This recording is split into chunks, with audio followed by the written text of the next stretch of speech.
The Virgin Suicides, a C2 level analysis of a haunting suburban tragedy. Sofia Coppola's The Virgin Suicides, 1999, is an ethereal, melancholic meditation on memory, repression, and the inexplicable forces that drive human despair. Adapted from Jeffrey Eugenides' 1993 novel, the film captures the suffocating ennui of suburban life through the lens of five sisters, Lux, Cecilia, Bonnie, Mary, and Therese Lisbon, whose tragic fate leaves an indelible scar on the collective consciousness of the neighborhood boys who once obsessed over them. Told through a haze of nostalgia and filtered through the unreliable recollections of male onlookers, The Virgin Suicides is as much an exploration of adolescent longing as it is a critique of oppressive societal norms. Her thematic exploration. 1. The mythologization of female suffering. The Lisbon sisters are less characters in their own right than spectral figures, muses whose tragedies are romanticized by the boys who never truly knew them.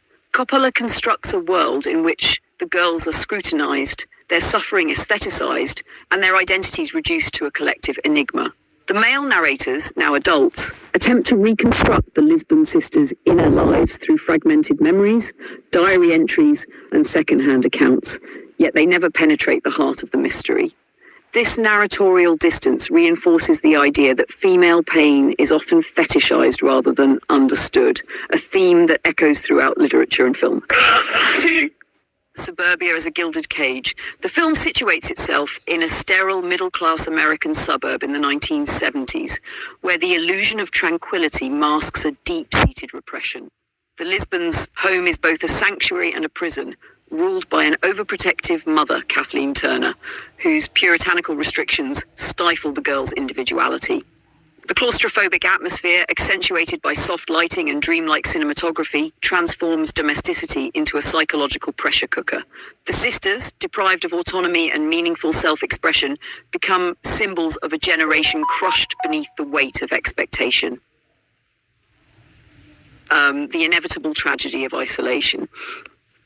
From the moment Cecilia Hannah Hall, the youngest Lisbon sister, attempts suicide early in the film, doom seems preordained. Obviously, doctor, she tells a psychiatrist, you've never been a 13-year-old girl. Her statement is not just an expression of personal despair, but an indictment of society's inability to comprehend the suffocating loneliness of adolescence. The sisters, cut off from their peers, spiral further into isolation, their eventual suicides not merely acts of defiance, but expressions of profound alienation. Cinematography and aesthetic choices. Coppola's visual language is steeped in soft-focus cinematography, gauzy pastel color palettes, and a hazy, almost dreamlike atmosphere. The film oscillates between hyper-stylized nostalgia and stark reality, mirroring the way memory distorts and beautifies the past. Every frame is meticulously composed, evoking both a sense of longing and an undercurrent of dread. The score, particularly the atmospheric soundscape crafted by the French electronic duo Air, further amplifies the film's haunting hypnotic quality. The use of light is particularly significant. Sunlight filters through lace curtains, golden hour hues bathe the sisters in a near-holy glow, and shadows elongate in moments of impending doom. The contrast between aesthetic beauty and underlying horror underscores the paradox of the Lisbon sisters' existence. They are perceived as untouchable, ethereal beings, yet they are profoundly vulnerable and human. Gender control and the male gaze. One of the film's most unsettling aspects is the way in which the Lisbon sisters are constructed through the male gaze. The neighborhood boys, who serve as the film's narrators, do not know the sisters intimately, but rather project their fantasies onto them. This male perspective reduces the girls to symbols, enigmatic, unreachable, and forever frozen in time.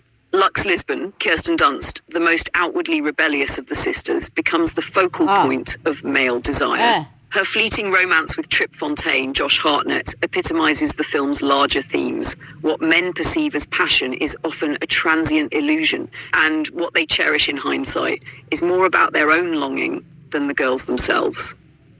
Trip, years later, recounts his relationship with Lux, admitting that despite his obsession with her, he abandoned her on the football field after homecoming. His failure to comprehend his own emotional detachment mirrors the broader societal failure to understand the internal lives of young women. The tragedy of nostalgia and unanswered questions. By the film's end, no real answers are provided. Why did the Lisbon sisters take their own lives? Was it a desperate grasp for agency, an inevitable collapse under parental repression, or something more abstract, a poetic farewell to a world that never truly saw them? Coppola does not offer a definitive resolution, and that ambiguity is precisely the point. The Lisbon sisters remain unknowable, their tragedy forever lingering in the minds of those who once watched them from a distance. The film does not seek to rationalize their pain or provide closure.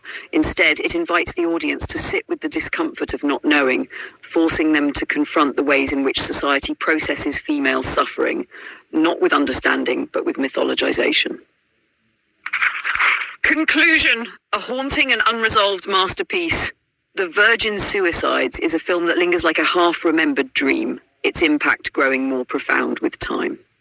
It is a story about the impossible task of truly knowing another person, about the cruelty of nostalgia, and about the quiet tragedies that unfold behind closed doors. Coppola's delicate yet devastating approach ensures that the Lisbon sisters, though silenced in life, continue to haunt the cultural consciousness, a ghostly reminder of all the untold stories left in the shadows.